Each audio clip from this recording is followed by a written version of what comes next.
यहाँ इस विषय पर एक विस्तृत और विचारशील टिप्पणी प्रस्तुत की गई है।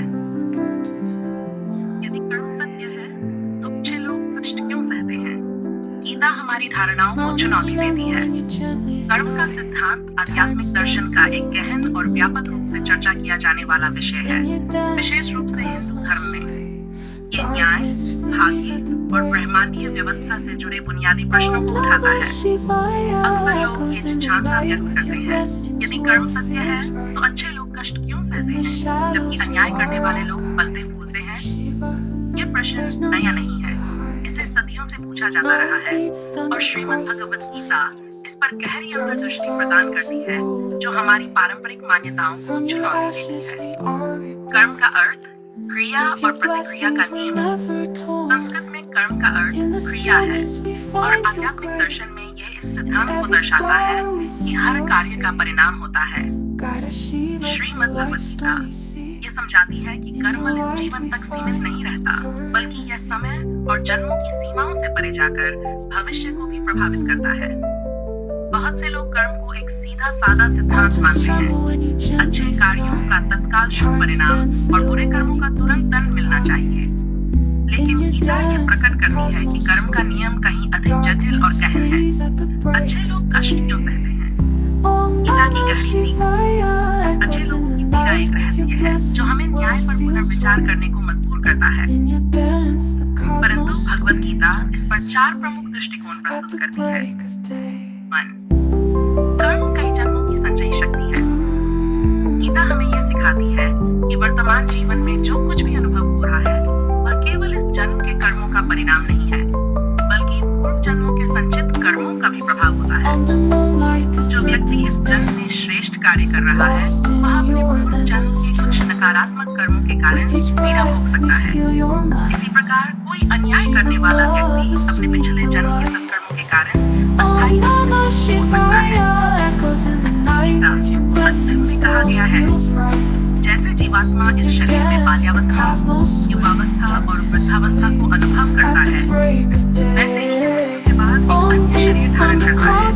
ज्ञानी इस सत्य से मोहित नहीं होते। इसका अर्थ है कि जो कष्ट हमें अभी मिल रहा है वह केवल इस जन्म का परिणाम नहीं हो सकता, बल्कि यह जीवन चक्र का एक भाग हो सकता है।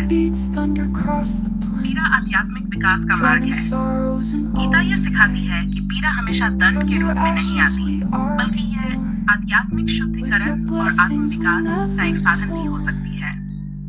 श्री कृष्ण अध्याय 6 श्लोक 3 में कहते हैं, सुख और दुख के क्षणभंगुर आगमन और प्रस्थान को सहन करना सीखो और विचलित मत हो। अच्छे लोग जो कष्ट सहते हैं वह उन्हें अधिक सहिष्णु, बुद्धिमान और आध्यात्मिक रूप से परिपक्व बनाता है। ये पीड़ा आत्मा को विकसित करने का एक अवसर भी हो सकता है। कर्म तुरंत नहीं, बल्कि दिव्य समय में फलित होता है। हम यह अपेक्षा करते हैं कि कर्म तुरंत फल देगा, लेकिन गीता ये स्पष्ट करती है कि कर्म ब्रह्मांडीय समय के अनुसार कार्य करता है, न कि मानव की त्वरित अपेक्षाओं के अनुसार। श्री कृष्ण में कहते हैं, कर्म की गहराइयों को समझना कठिन है। यहाँ तक कि ज्ञानी भी ये नहीं समझ पाते कि क्या कर्म है, क्या अकर्म है और क्या निषिद्ध कर्म है। इसका अर्थ है कि अपेक्षा करना हमारी सीमित समझ का परिणाम है। कभी-कभी कर्म फलित होने में जन्मों का समय लग सकता है। धर्म और ईश्वरीय इच्छा का महत्व। गीता हमें सिखाती है कि सही मार्ग पर चलते रहना ही सबसे महत्वपूर्ण है, भले ही जीवन में कठिनाइयां क्यों न आए। अर्जुन जो युद्ध करने से हिचक रहे थे, श्री कृष्ण ने बताया कि उन्हें अपने धर्म के अनुसार कार्य करना चाहिए, चाहे परिणाम कुछ भी हो। श्री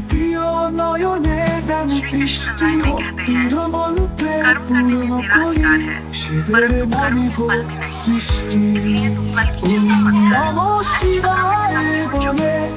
इसका अर्थ है कि अच्छाई किसी के नाम की अपेक्षा से नहीं की जानी चाहिए। सच्ची अच्छाई वह है जो क्या बुरे लोग दंड से बच जाते हैं? यदि अच्छे लोग अपने पिछले जन्मों के कर्मों के कारण कष्ट भोग सकते हैं, तो क्या बुरे लोग अपने बुरे कर्मों से बच सकते हैं? नहीं। श्री कृष्ण अध्याय 3 श्लोक 6 में कहते हैं, जो दुष्ट और ईर्ष्यालु होते हैं उन्हें मैं बार बार जीवों में जन्म लेने के लिए मजबूर करता हूँ। इसका अर्थ है कि जो लोग अधर्म का अनुसरण करते हैं वे अगले जन्मों में अपने बुरे कर्मों का फल अवश्य भोगेंगे। ईरा से कैसे निपटें? गीता के उपदेश। यदि जीवन में ईरा निश्चित है तो हमें इसका सामना कैसे करना चाहिए? गीता हमें एक सशक्त मार्गदर्शिका प्रदान करती है।